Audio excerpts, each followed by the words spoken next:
Oi, queridos, tudo bem com vocês? Hoje eu vou falar um pouquinho sobre o autista e o cansaço no trabalho. Não é fácil, né, para o autista chegar à fase adulta, se formar realmente naquilo que ele gosta. É tudo muito difícil. E eu tô com uma mãe que é muito interessante a história dela. A filha dela também é autista, suporte 1, só que ela optou por veterinária e se formou em veterinária, tudo presencial, né, porque é coisa de saúde, né. E o que aconteceu? A formação foi uma formação muito boa, as notas sempre muito excelentes, e ela começou a trabalhar. Só que ela escolheu uma área da veterinária que é animais de grande porte, boi, vaca, e foi para esse lado da inseminação, que é um trabalho realmente muito diferenciado. Aí ela começou a me falar assim, falou, Heloísa, como que foi você nessa faixa aí de 22 anos? Se você trabalhava fora, como que era?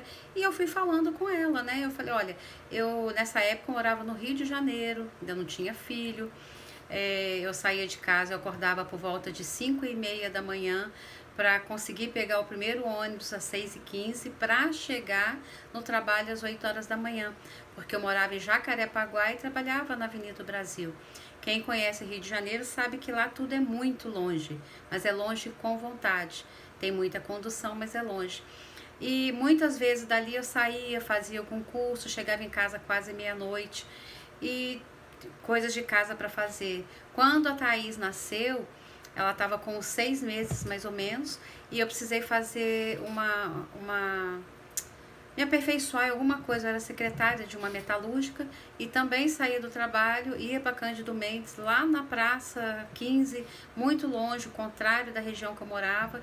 E quando eu chegava em casa era entre 11h40 e meia-noite. Aí meu marido cuidando da Thaís, aí depois eu dava um banho, aí era mamadeira, daqui a pouco dormi, 6 e pouquinho da manhã já estava acordada de novo. Aí nessa época facilitou que a gente já estava com carro, mas tudo assim. O que ela quis saber?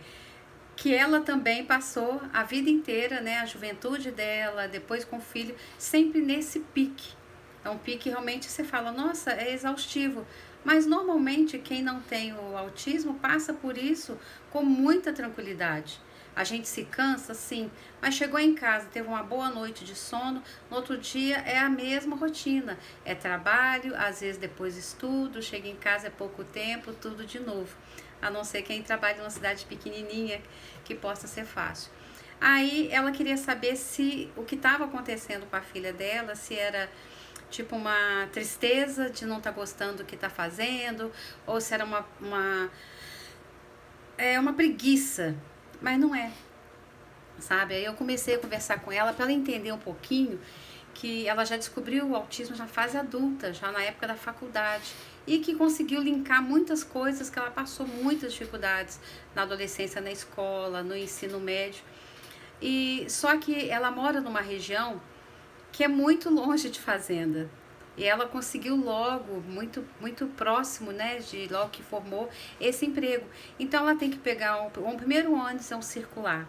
Depois vai até um metrô. Desse metrô para numa rodoviária central de ônibus interestadual. Aí vai para uma cidadezinha vizinha.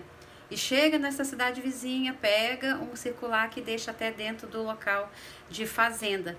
O horário de trabalho mesmo são só 6 horas. Só que nesse deslocamento, ela passa, né, o que eu falei, por metrô, por ônibus, por tantas coisas. E o que acontece com o autista? Ele vai vendo sons, né? Vai vendo não, gente, vai escutando, né, os sons, vai vendo as luzes, os cheiros, entrada de gente saindo, crianças chorando dentro do ônibus, dentro de uma condução. Ele vai percebendo, são tantos estímulos que para nós, se a gente não percebe, o Moisés fala muito isso comigo, e fala, mãe, se eu estou dentro do metrô, por exemplo, eu consigo perceber tudo ao mesmo tempo. o movimento das pessoas, pessoas às vezes mastigando, abrindo o saquinho de alguma coisa que vai comer, a criança que está fazendo a pirraça, tudo isso são estímulos, estímulos, estímulos, e isso traz para o autista um cansaço mental muito grande. É muito diferente do meu cérebro, né, pro cérebro do Moisés. Ele tem um cansaço assim extremo. É o que está acontecendo com a filha dela. A hora de trabalho não é grande, mas acontece isso, porque é muita coisa até acontecer, até chegar realmente no ambiente de trabalho. E na volta, as mesmas coisas, e às vezes um horário mais puxado.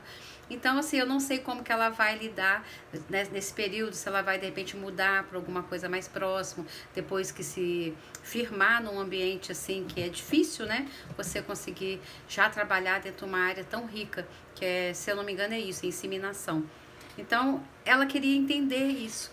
E eu expliquei para ela o seguinte, por exemplo, o Moisés trabalha 100% home office.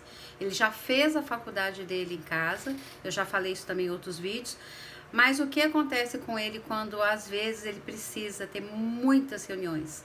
Quando ele está só com o computador, código subindo código, em cima de código, demandas em cima de demandas, pronto, vai resolvendo, mas ele não tem contato com o mundo externo. Só que tem épocas, né, que no trabalho dele como área de segurança, precisa ter muitas reuniões.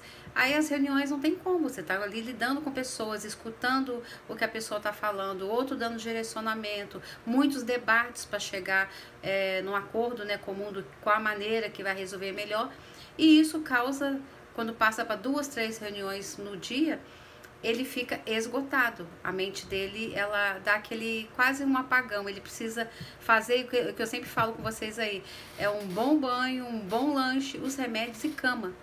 Da mesma forma, quando acontece, é raro que ele precisa ir presencialmente, porque às vezes vem chefes de São Paulo, de outros lugares do país, a gente mora em Brasília, e precisam estar aqui, então eles fazem uma grande reunião, e aí ele tem que sair daqui, andar até o metrô, entra dentro do metrô, cheio de estímulos, desce na estação, aí nessa estação ele anda ali tipo uns 600 metros até chegar no prédio de onde é o trabalho, e é ambulante, a gente oferecendo coisas, é o que eu falei, crianças às vezes chorando, gente vendendo coisas, pessoas, aquele falatório, porque é a rua, né, e barulho de carro, é caminhão, são muitos estímulos, então ele volta realmente assim, destruído, muito cansado.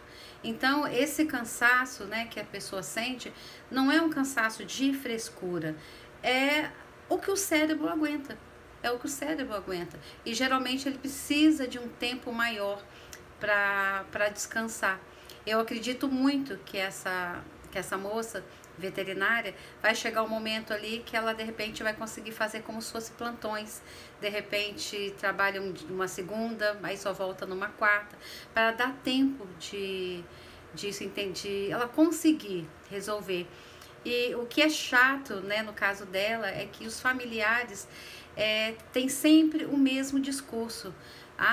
Na minha época eu trabalhava, levantava cedo, fazia isso, acontecia, chegava em casa, dava conta disso, e no outro dia tudo de novo, e vida que segue. Só que, gente, é diferente.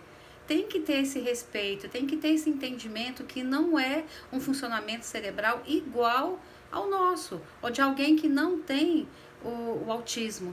Entendeu? E a pessoa precisa ser respeitada nesses momentos. Então, foi essa ideia que eu dei para ela de plantão, que deve ser muito interessante, e depois eu vou ver se ela conseguiu. E às vezes tem um outro rapaz também que ele se formou em coisa de dentista, aquela parte bucal, que ele teve a sorte, depois que formou, ele conseguiu ficar na parte só de esterilização. Só que ele já mora numa cidade menor.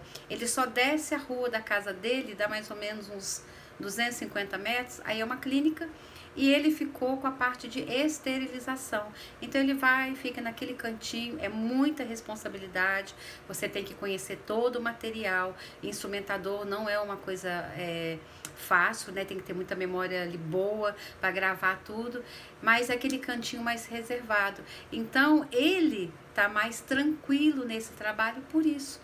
Então existe essas colocações, esses cuidados que a pessoa precisa ter. E a família nesse momento é não julgar, é dar apoio, sabe? Se chegou muito cansado, se ainda mora com você, sabe? Já, sei lá, deixa uma jantinha pronta, olha, agora vai tomar um banho, toma lá os seus medicamentos, durma mais cedo, descansa, né? Porque vai chegar uma época que de repente vão embora, como o meu, né? Que já mora sozinho, e ele fala, mãe, o bom de morar sozinho é que eu tenho minhas crises em paz, sossegado, eu posso, ele brinca muito assim, ele fala, eu posso chorar em posição fetal e ninguém vai ver. As crises em paz, que ele quer dizer, é sem ninguém ficar preocupado com ele, porque a gente se preocupa, né? Mãe se preocupa, mas os nossos filhos, eles foram feitos para voar, e eles vão voar cada vez, e vão voar mais alto que nós, os pais. Eu creio muito nisso, sabe? Então, se você tem algum filho aí que está começando essa rotina de trabalho, tenta pensar nisso, que não é um cansaço bobo, é um cansaço real, e às vezes leva dias para colocar esse desgaste que teve, sabe, da mente, para colocar, para ajustar, e eles sofrem com isso, porque é uma bagunça que tá ali, tudo desregulado, tá bom? Um abraço para vocês e até o próximo vídeo.